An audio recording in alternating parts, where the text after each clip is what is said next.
Buenas noches, amigos, amigas.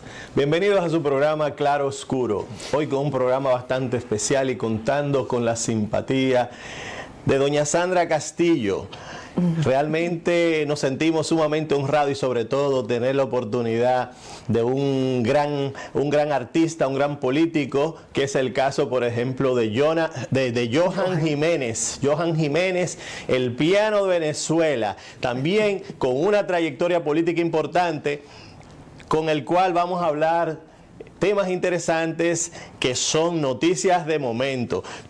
Bienvenido, Johan. Bienvenido, Johan, pero doctor, usted lo que no sabe, que Johan Jiménez, nuestro gran amigo, pues, pasó todo el proceso de elecciones en Venezuela y Johan trae, pues, reflexiones muy importantes que ustedes tienen que escuchar, sobre todo con la defensa que asumió nuestro presidente Luis Abinader con la visita de Edmundo González.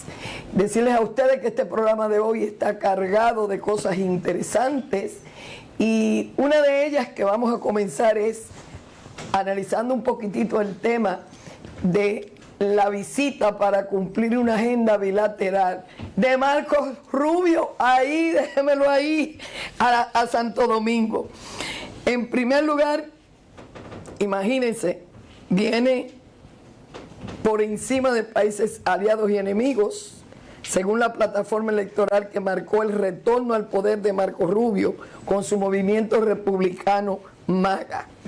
No es casualidad, doctor, y esto se lo digo a este pueblo dominicano y a Johan, que es venezolano, que está aquí, que este recorrido de Marco arranca en Guatemala, El Salvador, Costa Rica, Panamá y República Dominicana.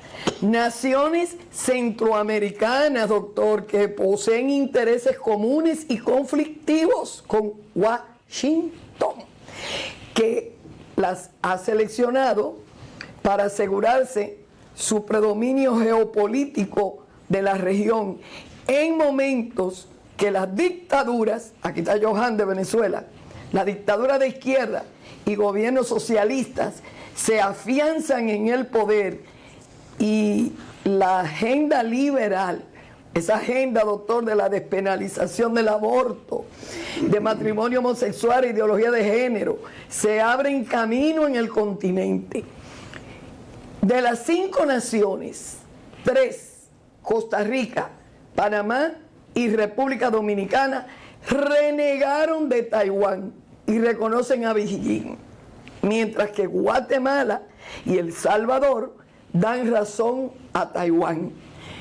Trump avanza y amenaza con colocar un arancel del 10% a las exportaciones chinas de fentanilo. Acusa al gigante asiático de exportar la droga debido, doctor, oiga esto, pueblo dominicano, a que varias empresas chinas junto a sus empleados han sido señaladas por fiscales estadounidenses por la exportación ilegal de precursores químicos utilizados en su producción. ¿Qué negociará Marco Rubio con Abinader? Pues, bueno, según la opinión de Melvin, mía y de muchos periodistas dominicanos, yo no sé el doctor, vamos a escuchar lo que me dice el doctor, pues se va a controlar la fácil emigración de viajeros dominicanos hacia el paso de Darién hasta la frontera con México, para ingresar ilegalmente a Estados Unidos. La inversión y el comercio de China, que mantiene con Santo Domingo más de 18 convenios, doctor, de cooperación económica y memorandos de entendimiento. Solo en el 2023, oiga esto, pueblo dominicano, solo en el 2023, el intercambio comercial entre ambos alcanzó los 4.872.4 millones de dólares con las exportaciones dominicanas, situadas en apenas 241.4 millones. Y las importaciones chinas, oiga esto, 4.631.4 millones, por eso es que 4.631.4 millones, perdón, según las cifras oficiales. Bueno, por lo que yo creo, doctor, que las relaciones China-República Dominicana, la migración y el acuerdo de libre comercio serán los temas trascendentales. Porque, doctor, las declaraciones de Marco Rubio carecen de importancia con el tema de Trump frente a Haití. Recuerde que Trump en campaña dijo que los haitianos se comieron todos los perros de Colorado. Todos los perros Springfield. Yo lo que le puedo decir a ustedes verdaderamente es que esa visita de Marco Rubio va a marcar un antes y un después en la política migratoria de Donald Trump, que fue de lo que usted dejó el tema la semana pasada, y que hoy, como tenemos un venezolano que vivió situaciones que yo me pregunto, ¿irá Marco Rubio algún día a Venezuela? Dígamelo, doctor, ese hombre es hijo de cubanos. Sí. No, realmente hay que ver que Marcos Rubio es el secretario de Estado. Y realmente con relación a República Dominicana las relaciones han sido muy buenas. Es decir, además hasta el mismo Marcos Rubio felicitó a República Dominicana con relación al trato que se está dando, con relación al tráfico de drogas. Es decir, la incautación de drogas en los últimos años ha superado los años anteriores, y también con relación a la migración también. Es decir, creo que las relaciones son muy buenas. En el caso de Venezuela, creo que Donald Trump ha designado un representante especial para el caso de Venezuela, que es Richard Bregner, pero hay que saber que Marcos Rubio es el secretario de Estado, que está por encima, pero la situación, veo que con relación a Nicolás Maduro, es decir, el gobierno norteamericano ha aumentado la apuesta a $25 millones por la captura y no lo ha reconocido como gobierno. Dile que me lo den a mí, doctor, yo voy, yo lo busco, yo lo capturo. Entonces, hay que ver con relación, no sé, Johan, que vive en Venezuela, pero sí, Venezuela vive una crisis. Hay que ver, en el año 99 producía 3.000 millones de barriles diarios de petróleos, es decir, por día. Hoy en día han llegado a 1 millón con relación a las relaciones con la empresa Chevron, que también termina siendo norteamericana. Hay que ver esa crisis de Venezuela, lo que es la represión, el hambre, las persecuciones políticas han hecho que en el mes de junio del 2024 7.7 millones de personas habían emigrado de Venezuela, se habían ido. Es decir, hoy en día está sobre los 8 millones. Es decir, el sistema de Maduro, hay muchos que lo aplauden, digo yo, porque de alguna manera se sienten favorecidos, pero siento que vivir con 72 centavos de dólar por día coloca a Venezuela en una situación de mucha dificultad. Y además hay que ver, por otro lado, el discurso de Trump con relación a Maduro no ha sido tan gentil, si lo trazan de un narcoestado, y además es decir, la situación es un poco difícil, a pesar que desde el punto de vista de Estados Unidos, a pesar de que Donald Trump dijo de que no necesitaba del petróleo venezolano, pero Estados Unidos está en una situación que no es la más favorable, puesto que después que Richard Nixon, es decir, pidió que Estados Unidos saliera fuera del patrón oro, luego vino los petrodólares, ¿y qué ocurrió? Hoy en día Arabia Saudita se sale del sistema petrodólar, se une a Irán. ¿Y qué ocurre? Muchos países que habían invertido en la deuda estadounidense también, como Japón y algunos otros, se han salido de la deuda de Estados Unidos. Entonces la deuda de Estados Unidos hoy en día es de trillones de dólares, y según el Banco Central norteamericano es impagable. Es decir, que la situación de Estados Unidos no es la más favorable, pero hay que ver que desde el punto de vista económico sigue siendo la primera potencia mundial, del punto de vista cultural, del punto de vista militar. Es decir, Estados Unidos siempre va a ser Estados Unidos, también por la gran capacidad de productividad que ellos tienen. Son el mayor país productor agrícola del mundo y siempre se van a mantener. Ahora hay que ver, por ejemplo, sería interesante ver la opinión de Johan Jiménez con relación luego que viene de Venezuela, nosotros lo que escuchamos es que hay muchas dificultades y que... No, y que doctor, hay un deterioro en la economía, es innegable en Venezuela.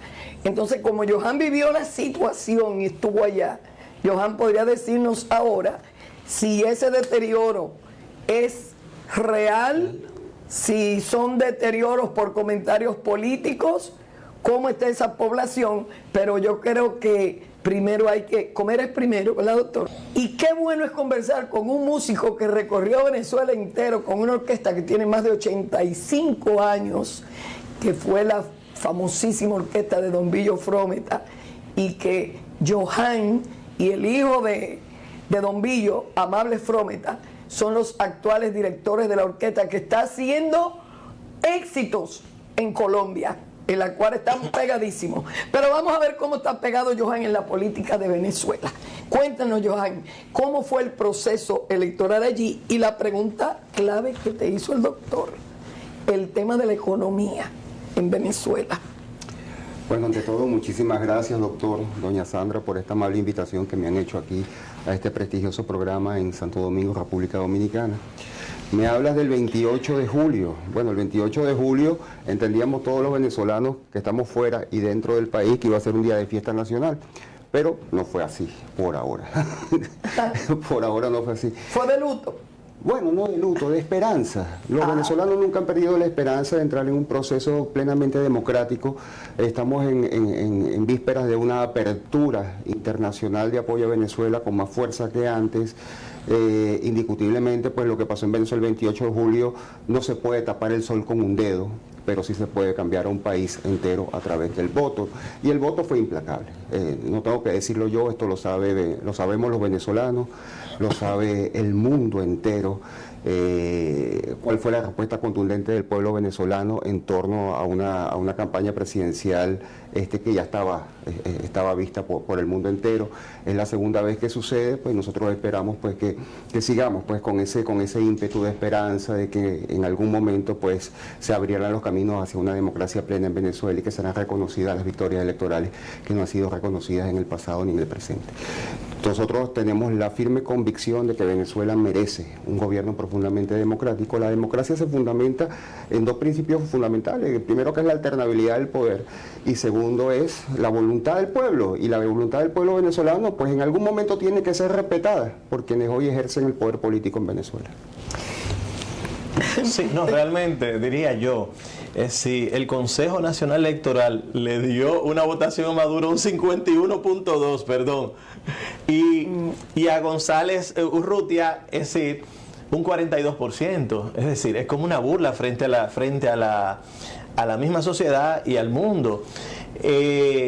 No han presentado las actas, por ejemplo, con relación a Venezuela quiso entrar al BRIC y fue vetado por Brasil, es decir, el mundo no está de acuerdo, de alguna manera tienen que ceder, al menos que ese grupo que esté en el poder prefiera mejor aceptar que el sistema colapse antes que la población de Venezuela se encamine por un mejor rumbo. Es triste decirlo, Dios mío, hasta dónde llega, preferir reinar en el infierno antes que todos estén en el cielo, tú me entiendes, porque un país con un potencial tan grande, vuelvo y repito, es decir, que producía en el año 99 3 millones de barriles de petróleo diario y que se haya ido deteriorando la productividad de petróleo, pero pienso que hay que plantearse otras alternativas, diversificar esa economía y colocar otras áreas que son que pueden ser muy productivas en Venezuela, es lo que pienso. Es decir, pero ese sistema que cuando Chávez llegó al poder, yo recuerdo en algún momento que lo veía, empresas prósperas, decía, ¿cómo diríamos? Es decir, secuestrar la empresa y tomarla, tú me entiendes, empresas que eran productivas, es decir, eso es inaceptable, es como no tener conciencia y no darse cuenta ellos mismos, la misma dirección de Venezuela, de que han fracasado, de que por ejemplo los países más socialistas han terminado en ser las economías más democráticas. Por ejemplo, en el caso de China, han optado por un sistema de economía de mercado, es decir, que la gente tenga de comer, luchar en contra de lo que es la exclusión social, la marginalidad, que la gente produzca. Hoy en día China es el mayor consumidor a nivel mundial, y en el caso de Rusia es un país que es autosuficiente en cierto sentido. Es decir, Rusia es un país que ha adoptado un tipo de patriotismo moderno, en el cual ellos miran diferentes áreas que tienen, miran cuál es el potencial de desarrollo, lo asocian a las universidades. Vamos a ver cuántos ingenieros en el área de la metalúrgica necesitamos, en la tecnología, en programación, en diseño. Es decir, Rusia es un país que va hacia adelante. Lo mismo nos da mucha pena el potencial tan grande que tiene Venezuela, y sobre todo la gente, el venezolano, que es una gente buena. En diversos países donde hemos visto, siempre hemos desarrollado una relación de hermandad. He tenido grandes amigos venezolanos en Argentina, cuando estuve en el Centro de Estudios Avanzados de la Universidad de Buenos Aires, en Inglaterra, en Suiza, donde quiera que hemos estado, el venezolano y los dominicanos realmente terminamos llevándonos bien, y nos da tanta pena que un país con un potencial tan grande como Venezuela y que esté en esas condiciones. ¿Ves tú, Johan, alguna esperanza con relación a que se salga de este sistema actual y que haya la posibilidad de un gran desarrollo en Venezuela? Pues indiscutiblemente que sí, porque la esperanza no se debe de perder nunca. Venezuela es un país donde tenemos 25 años con una anarquía de Estado social y una mafia internacional que no respeta los principios democráticos, pero son ciclos en la política venezolana. Si uno analiza el siglo XIX y el siglo XX venezolano, pues son ciclos que se van cumpliendo más o menos cada 25 años, y yo pienso que este ciclo, este proceso está por concluir, Dios mediante. Y en el proceso de ese desmantelamiento de las infraestructuras democráticas en Venezuela, y esas alianzas con Cuba, Irán, China, ¿cómo es el otro país? China, Irán, Bielorrusia. Cuba, sí. Bielorrusia, Irán, Siria también. Irán Siria, sí. Y Siria. Esas alianzas van todavía contribuyendo mucho más a no escuchar la voz del pueblo de Venezuela. O sea, esa terquedad de este presidente. Turquía. Turquía, sí, doctor. Nos pone a nosotros en el aviso de que, como República Dominicana está en el centro del Caribe, tenemos que cuidar nuestra democracia. Sí, claro. Tú que estás platanado en República Dominicana, hermano querido, ¿qué usted opina de eso? Dígame. Bueno, yo no es que estoy aplatanado, yo soy un dominicano por elección. Bueno, está casado con Marillosi, dominicana. Mi esposa ya dominicana, te quemé. sí, así los músicos dicen que nunca están casados, pero Johan sí. Sí, pues estoy bendecidamente casado con una dominicana muy hermosa, pues la cual agradezco a Dios su presencia en mi vida, porque es una mujer sin así igual. somos las dominicanas. Sí, aquí me quedé. Yo soy dominicano por elección y por familia. Tengo la residencia acá. Pero bueno, no me desligo de Venezuela. Venezuela es mi patria querida. Estoy profundamente preocupado y trabajando por el futuro de Venezuela como asesor, dando todas las orientaciones que yo pueda entender a los posibles actores políticos del futuro del país. Y yo sí creo que bueno, me preguntas acerca del tema de Rusia y de este bloque que ha estado en apoyo para el gobierno del presidente Maduro y el presidente Chávez. Bueno, eso forma parte de la hegemonía mundial, de la fuerza de poderes del mundo, ¿no? En Venezuela se habla de una dictadura. Yo no entiendo que sea una dictadura. Yo lo que entiendo es que es una anarquía de Estado, socia de una mafia internacional que lucha no por los venezolanos, sino lucha por tener el control sobre los recursos naturales de Venezuela. A mí cada vez que me preguntan que si Venezuela está bien o está mal, yo digo que está muy bien Venezuela. Lo que estamos mal somos los venezolanos, que es otra cosa, y esto hay que entenderlo. Hoy en día un venezolano tiene un ingreso de $40 mensuales para sostener una familia entera, no importa el grado socioeconómico ni la meritocracia con la que haya ejercido su vida. $40. $40 es el salario oficial en este momento, porque hace pocos años atrás estaba en -1. por mes. Yo creo que ni Haití tiene un salario mínimo. Ahora, hablan del gobierno de Chávez. Cuando el presidente Chávez toma el poder en Venezuela en 1999, el salario mínimo estaba en $350. Entonces, ¿de qué se quejaban? ¿Tú me entiendes? Teníamos $350 y pasamos de $350 a menos uno, y hoy en día está estabilizado más o menos en $40. Entonces, Venezuela sí está bien para esa mafia internacional que quiere apoderarse de los recursos venezolanos, mientras sale 1 millón de venezolanos al exilio, despatriados de su propio territorio, está entrando 1 millón de chinos, 1 millón de rusos, 1 millón de... O sea, hay un cambio de población, que es lo que la gente... O sea, se habla de los venezolanos que se van del territorio de Venezuela, pero no se habla, o se habla poco del ingreso de otras personas, de otras razas como la rusa, la china, etcétera, las iraníes, etcétera, que están tomando posesión del territorio venezolano en este momento. Por cada 1 millón de venezolanos que se va, entra 1 millón de personas nuevas. Bueno, realmente, sí, bueno. ¿Por qué? Su palabra adelante, sencillamente porque hoy en día tú puedes comprar en Venezuela empresas quebradas por el régimen, propiedades inmobiliarias, etcétera, etcétera, activos a precio de gallina flaca. Realmente yo creo que es un problema de intereses. Por ejemplo, hoy en día el comercio de Irán con los países del BRICS es de 196.000 millones de dólares. Es lógico que quieran comercializar en otra moneda que no sea el dólar, en yuanes, y ahora por ejemplo están hablando de hacer reservas en especies, en tierras raras, no solamente vamos a suponer en oro, en germanio, en titanio, es decir, en muchas otras materias primas que realmente América Latina es rica. Ahora, en el caso de Venezuela hay que ver también, es decir, vienen muchos, pero no todo el mundo va a ir a un país donde hay tanta dificultad, donde hay una inseguridad ciudadana, donde tú oyes los cuentos realmente. Es decir, es probable que uno pueda terminar juzgando algo que realmente ha oído, pero según tengo entendido, muchos extranjeros que van a Venezuela tienen que tener cuidado porque el dinero que lleva muchas veces se le pierde, eso es lo que dicen. Es decir, yo tengo a mi sobrino que está estudiando en Venezuela y varias veces le han robado el dinero.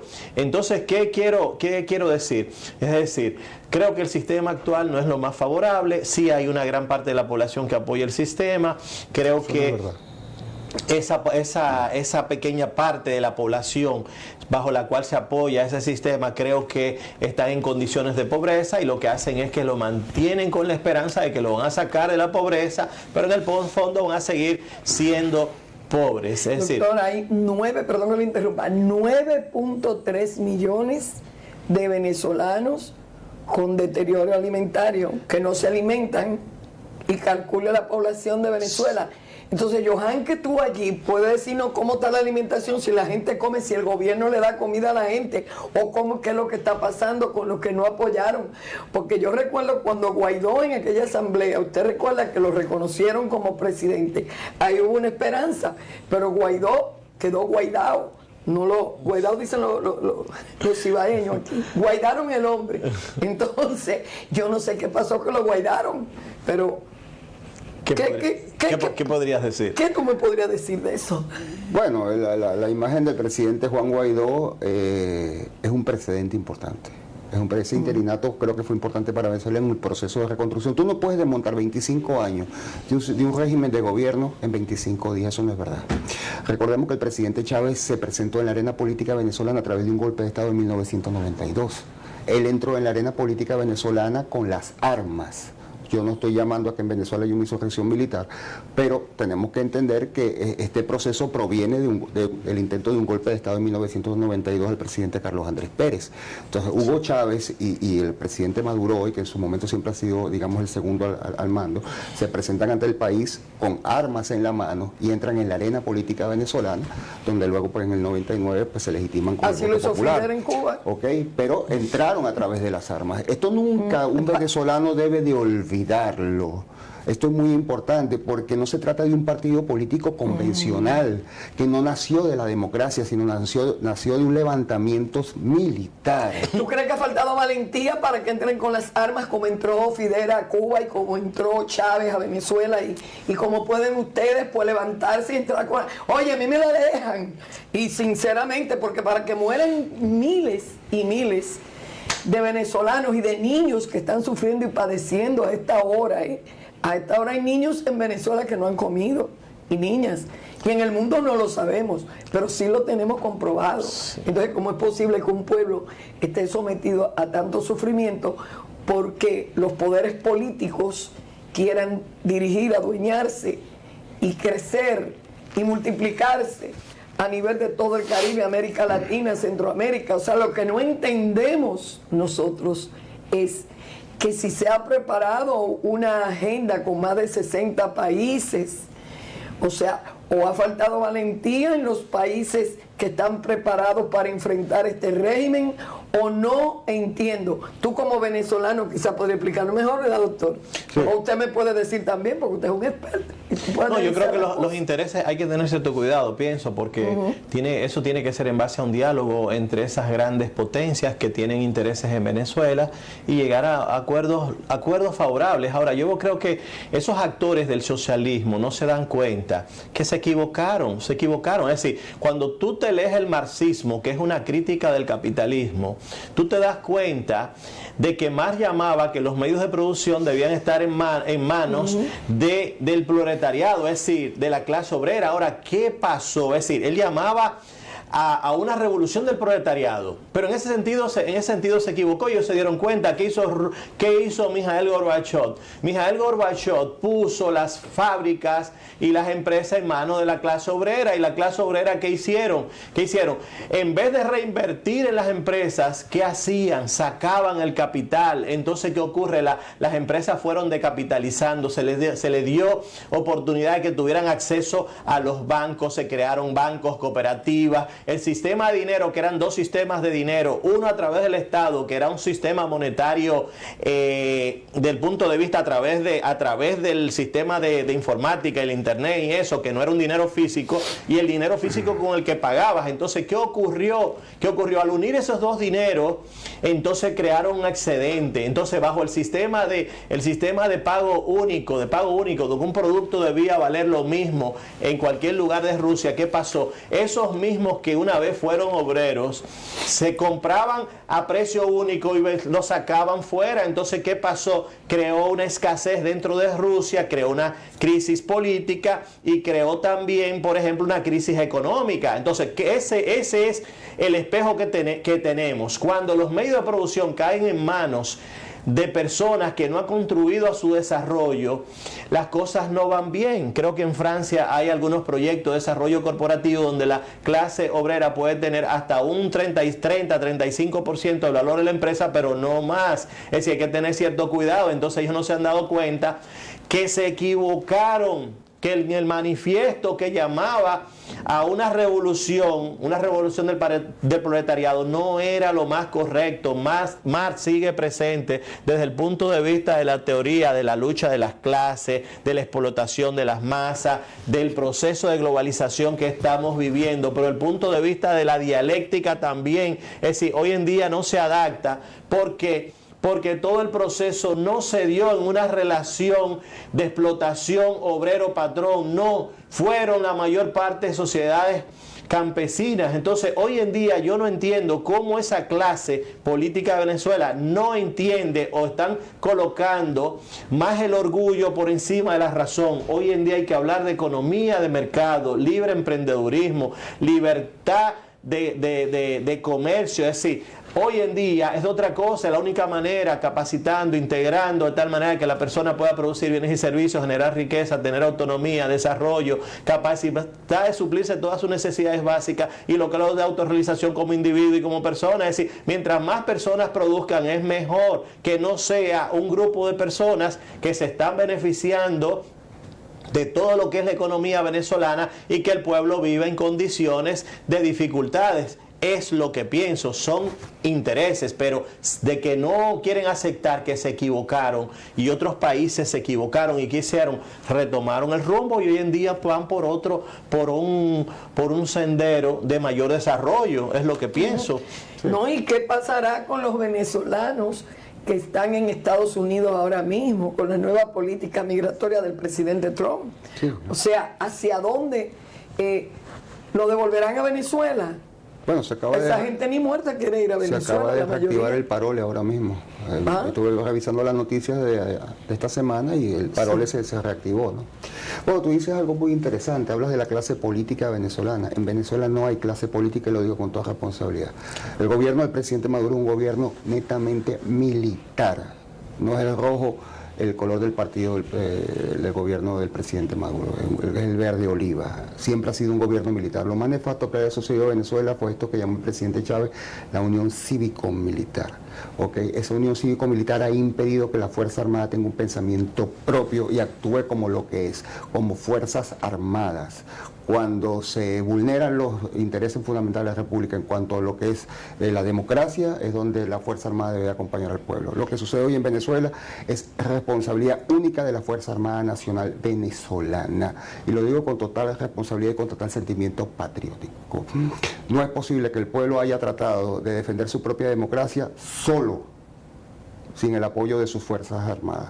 Lo que pasa en Venezuela es culpa del inmenso vacío que existe a través de las Fuerzas Armadas venezolanas, que están obligadas, de acuerdo a la Constitución de la República, a defender los intereses de la mayoría del pueblo de Venezuela, incluyendo, con su palabra adelante, todo lo que tiene que ver con la seguridad alimentaria, con la seguridad social, con la seguridad personal de los venezolanos. Hoy en Venezuela, este gobierno será recordado única y exclusivamente en su historia por haber sido el único gobierno capaz de haber echado a 10 millones de venezolanos de su territorio a través de un autoexilio por hambre y por miseria. Oye, Dios mío, mira cómo se me pone la piel.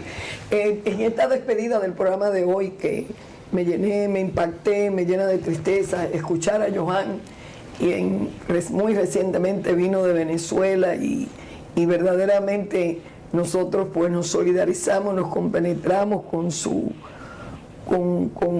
esa situación que está viviendo este pueblo, que antes la gente no viajaba a Nueva York, la gente viajaba a Venezuela, en la República Dominicana. Preferían Venezuela porque allí había oportunidades de trabajo, allí el dominicano se desarrollaba, progresaba. Luego vino el tiempo en que la gente, pues me voy para Nueva York. Pero verdaderamente, doctor... En el 78 recibimos sí, 2 millones de dominicanos. 2 millones de dominicanos, sí, 1978, ¿verdad? Y esos intercambios culturales que establecíamos con la juventud de Venezuela, República Dominicana, luego vino esos ideales de Martí, los ideales de Simón Bolívar. Bueno, en 1888, en el gobierno de Juan Cristóbal Falcón, de origen dominicano, aquí se recibieron en Santo Domingo los restos del padre de la patria, Juan Pablo Duarte. Un dominicano presidente en Venezuela, doctor. Juan Crisóstomo Falcón, de origen dominicano. Sí. Eso fue en 1888. Y Santo Domingo recibe los restos de su padre de la patria, Juan Pablo Duarte, provenientes de Caracas, Venezuela. Esos son los lazos que nos unen. Nosotros somos más que hermanos, somos familia. Familia. Nos vamos, doctor, con esos lazos unidos. Azul, rojo y blanco, azul, amarillo y rojo, blanco. Nosotros somos una nación.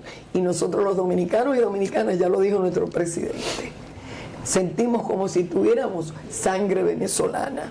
Cuidar y proteger a nuestro patricio, la patria. 1800, el día que lo olvide será el último día de mi vida. Me confundí con la fecha, disculpa. Sí. 1884. Mientras apuraba sus últimas gotas de acíbar en el destierro, nuestro patriota. Y ya me parece mirarlo agradeciendo a Venezuela el haberlo escogido. Así nos ha sido. Sí. Bueno, amigos, sí, hemos llegado al final de su programa. Será hasta una nueva entrega. Agradecemos la gentileza de poder llegar a sus hogares y será hasta otro programa. Quisiera decir algo para terminar. Sí, por favor, sí. Quiero agradecer en nombre propio y del pueblo de Venezuela al presidente Luis Abinader, que cerca de 300.000 venezolanos hoy residimos en la República Dominicana, esta isla maravillosa a la que hoy los venezolanos también llamamos hogar. Gracias, señor presidente. Sí. Qué lindo. Mil gracias y será hasta otro programa en Claro Oscuro.